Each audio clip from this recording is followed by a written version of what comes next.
People are quick to judge Microsoft for moving their exclusives over to Sony and Nintendo, but no one seems to be talking about what's happening in reverse. Of course, the likes of Crash Bandicoot originated on the PlayStation, but you can play it freely whenever you want on the Xbox. In fact, I think it might even be part of Game Pass. Nearly all, maybe even all at this point, of the only on PlayStation games are now actually available on PC, which, surprise surprise, is a Microsoft product. So you could arguably say Sony no longer have any exclusives, but let's just rein it in a second. There are rumours coming out of somewhere that Sony may be thinking of porting their exclusive games over to Xbox itself. Not all of them, don't get carried away, it's not going to be the major titles, kind of, but Death Stranding, for example, is now available on Xbox, and that was seemingly a PlayStation exclusive for the longest time. It came out of nowhere, there wasn't much of any announcement about it, it just sort of happened. And now people are talking about what other games might find their way over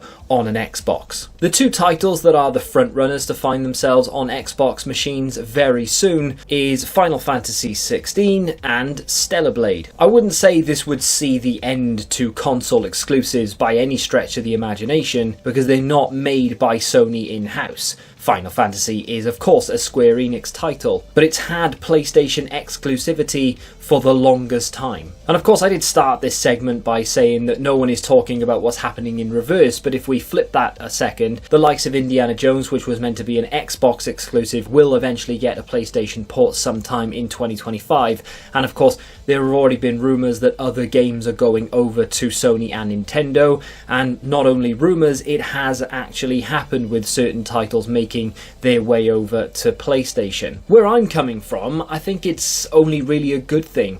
Why do we need to lock ourselves into one specific ecosystem? Just because I have an Xbox, why does that mean I can't play certain titles and have to go all the way out of my way to save up money and to buy into Sony in order to play a God of War, for example? And it would be the same the other way around. Just because you've spent all that money on a PlayStation, it does seem a little bit unfair that you then have to save up and do it all over again if you just want to play Forza, for example. People will argue amongst themselves back and forth which one's better. Oh, I'm team PlayStation, I'm team Xbox, screw the other one, I hope they die and they never come back again. I think that's just a stupid argument. I think it's a stupid outlook. I think we should be rooting for each other, and I think exclusives are a little bit dull. It's nice to have, and back in the day when there were console wars going on, the PS3 and the Xbox 360 specifically, it was a nice fun thing to have, fighting back and forth which one's the best. But if I'm honest, I'm bored and I'm tired of it now. It's almost like the Apple versus Android argument. I'm bored and tired of that as well. If you like it, fine, go for it.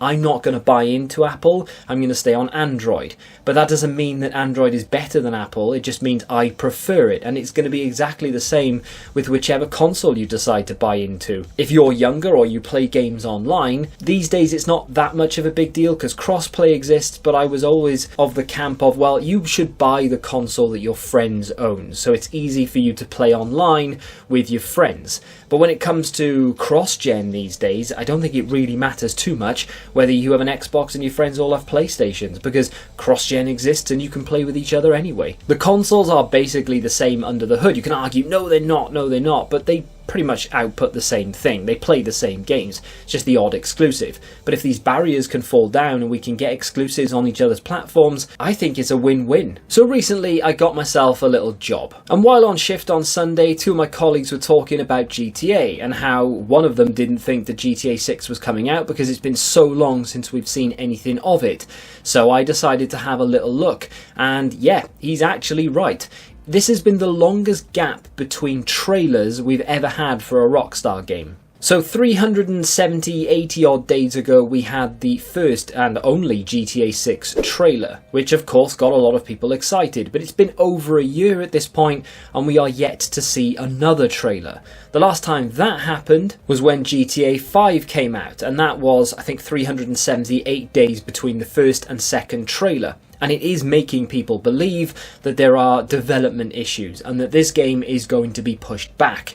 Well, 2025 is a long time. They didn't actually give us a specific date within 2025. I was kind of predicting that it would be sort of in the middle towards September, if I'm honest. And as this game has been in development for 64 years, I think at this point, they still have plenty of time to get this thing done and out by the back end of 2025. Personally, I'm not concerned that this game isn't coming out in 2025. I think it absolutely will. Plenty of reasons for that. The biggest one for me is GTA doesn't need any marketing. Now, I'm not saying they won't market it, because they absolutely will. It's Rockstar, they market everything. But they don't need to. The entire world has been waiting for GTA 6 for the best part of a decade. They could drop GTA 6 tomorrow and everyone would buy it. No one would hesitate. No one would want to see trailers or screenshots or reviews or little gameplay clips on YouTube.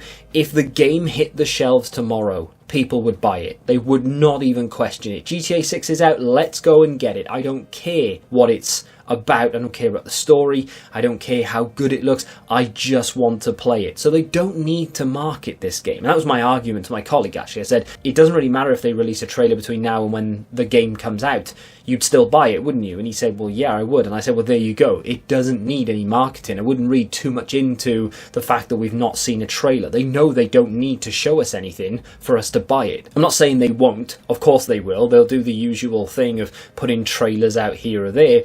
But what I'm saying is, it's such a big title. It's probably the biggest title in gaming history, Grand Theft Auto. Everybody knows what Grand Theft Auto is. It doesn't need any advertising, and I think Rockstar know that, and they're kind of relying on that, if I'm honest. I do have a little bit more to talk about when it comes to GTA, kind of, and we'll get to that in just a second, because I've just discovered something that's just blown my mind. It looks so good. But before I get there, the PlayStation 2, that's right, the PlayStation 2 was and is kind of still the greatest and biggest best-selling console of all time. 160 million units sold worldwide is currently the record for the best-selling console of all time. However, within America itself, it has just been surpassed. The Neo Geo, no, I'm joking, it is of course the Nintendo Switch. It has outsold the PlayStation 2 in North America, and it has currently sold around 46 million units. So how far are Nintendo off taking the crown from Sony when it comes to the greatest selling console of all time? Well, figures indicate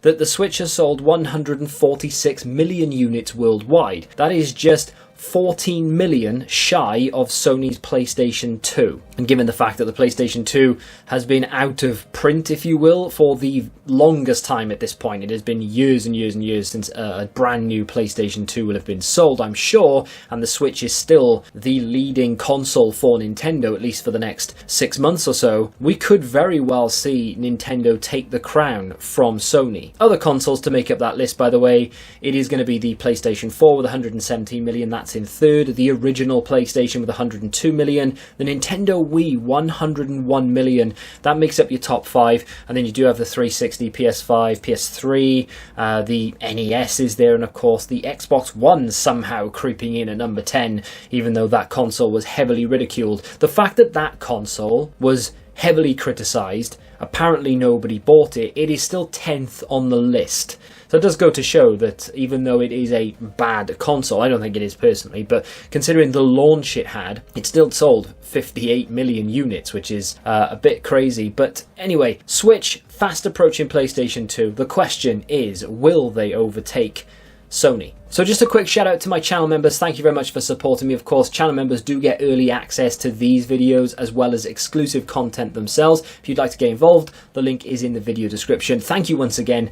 Now let's get back to the video. I am a huge fan of physical media. Of course I am. Look, but I've just noticed there's a hanger behind me. I absolutely love it, and I will go out of my way to buy a physical game rather than buy it digitally. It actually took me well over 12 months after launch of Sifu to actually play the game because I knew it was getting a physical release at some point, and I waited patiently, and I'll be honest, it was worth the wait. What a fantastic game it is. So as the years tick on, we do start to question, what will physical media look like in the future? Will Sony continue it with their console, and Microsoft Microsoft ditching the disk drive in the next generation? Who knows? But I read something just a minute ago that got me very excited, and it prompted me to go look at some gameplay for a game that will have a physical release, a very limited physical release. And that game is called The Precinct. Now, you may have seen this. If you have, well done. You're probably more clued up on it than I am, and you're probably excited about it. If you haven't heard of it, oh my days, are you in for a treat. So this is touted as a GTA style cop game. So back in the day when the original Grand Theft Auto came out, it was all top down, and I absolutely loved it, right? I was playing it on the PC. I never played it on the PS1, only ever played it on the PC, and I would play it to death. And to be honest, I don't think I ever got really far in it. I was just driving around and I'd just get cop chases all over the place,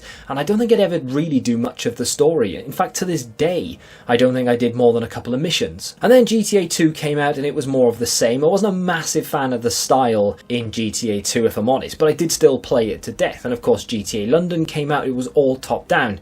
But then when GTA 3 came out, Rockstar went in a completely different direction and they moved into 3D, and that's when the top down sort of died. I mean, you can still get it on handheld things like is it Chinatown Wars or whatever that game is called? I didn't actually play that one. That still has like a top down view, but this game looks good. So the publishers are, and I'm going to mispronounce this, Quali and Microids, no idea. So they are hoping for a 2025 release of this game. Now, unlike Grand Theft Auto, you don't play as the bad guy, you play as the cop, and it is an open world game for the most part anyway, and it is basically all top down. This is kind of what you'd expect GTA to look like in a way if they hadn't gone that 3D route. So it is top down, but it is a little bit 3D at the same time. But the visuals in this game, they blew me away when I first saw it. The lighting on the streets, the little puddles, the neon lights, everything about this is right up my alley. I am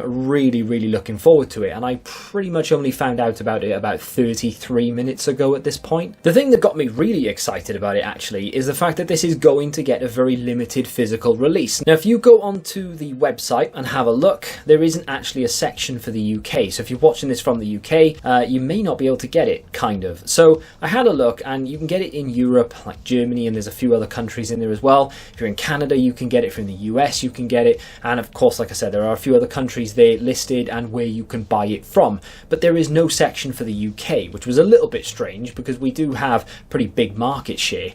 So I went on Amazon, of course. It's $34.99. And it is a pre-order. Of course, game's not out yet, and it does say that it will be delivered by 2026, so they don't have an official release date for this game just yet. And I have googled it. All that is being said is that it will come out in 2025 at some point, but apparently there is a playable demo available. Now, I don't know if the demo is still available right now. The footage that I watched is over a month old at this point, and they said in the video that the demo is available to download, but whether it's still up or not, I don't know. Apparently the demo is about 30 minutes long, which is pretty damn decent for a demo. I'm guessing you can just drive around, maybe. If it is on like a 30-minute timer, maybe you could just drive around, it ends, and then you can start again. I'd be okay with that, that'd be fine. But it looks fantastic. I'm not sure if it's set in like the 80s or something. It kind of looks like that. Apparently it has a lot of synth music. The neon lights give it that sort of 80s feel. The lighting in the game looks really good. I'm a big fan of the style of the game in general. And you basically play as a cop. Now, you don't have to be a straight cop. You can sort of bend the rules a little bit here or there. So from what I've seen, yes, you are a law enforcement agent, but you're not actually forced to play the game by the book, if you will. So it does blur the lines between whether you're actually a cop or not in some cases. You can still crash into people without much of any consequence, which I like. And, you know, you get an awful lot of games like GTA and a video that I did recently, Sleeping Dogs, where you're not the cop, although in Sleeping Dogs you kind of are, but you're undercover as like a gang member, so you can just kill people and do whatever you want, right? But you don't get many games where you're actually the cop. And Rockstar had this idea originally, I can't remember the name of it, something Chase, that they wanted to do, you were the cop and you were chasing the bad guys, and they scrapped it and they went the GTA route, which I would argue is probably the best thing that they could have done because of how big that game has become. But the fact that they've got a little studio now looking to make this game that looks as good as it does, and of course will come out with a special edition and a physical release, I'm very, very excited about this. And 35 quid for it actually seems like a pretty good price to pay, because you do seemingly get a lot of stuff. So the image that I have is actually from Amazon, but it's not in English, right? So I don't actually know whether this game will physically release in the UK or whether it will be shipped from France or something, right? I've got no idea, but you can get it on the Xbox One, PS5. No word on a PC release just yet, as far as I'm aware.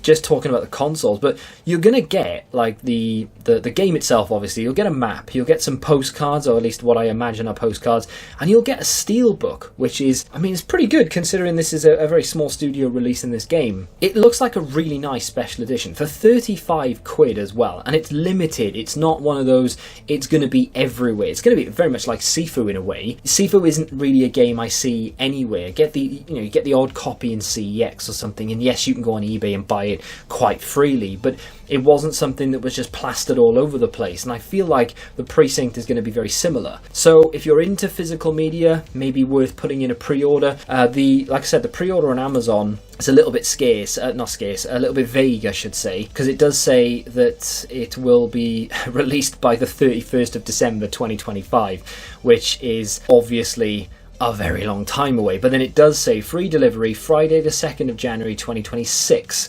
So yeah, I'm hoping it's not going to take that long to come out, because the good thing about Amazon is you can pre-order this right now and the money will not come out of your account until the game is dispatched. So you can just stick in a pre-order now, keep it in mind, and then if you want to change your mind, change your mind. But if you like the look of this gameplay and you want to support the small studio and you want to support physical media in general, I would urge you to go stick a pre-order in. I'm going to do it right now. That'll do it for this video. The reason I'm not doing my normal content is because I'm trying to adjust to having a job, which is not something I'm a big fan of, if I'm honest, but needs must. So I will maybe get back to normal content quite soon. It's just a case of getting through Christmas, if I'm honest, because I've got shifts all over the place. I'm trying to juggle work with doing YouTube and time and everything. I'm used to having all the time in the world, right? I'm used to just being able to sit at the computer and get the video done until it's done, but I can't really do that at the moment. So it's all a bit of a process, and I'm just trying to work my way through it. So bear with me while I work out the kinks, and hopefully we'll get back to regularly scheduled programming soon, with a few other things thrown in here or there, much like the Sleeping Dogs video that I did. Big fan of doing those type of videos, of playing a game, going back and seeing what it's like these days compared to what it was 10, 15, 20 years ago. If you're into that sort of thing, please go check it out and show in some support. I would be really grateful if you could do that. If you want to check out a complete different video from me though, in the meantime, you can click here, and until the next time, goodbye.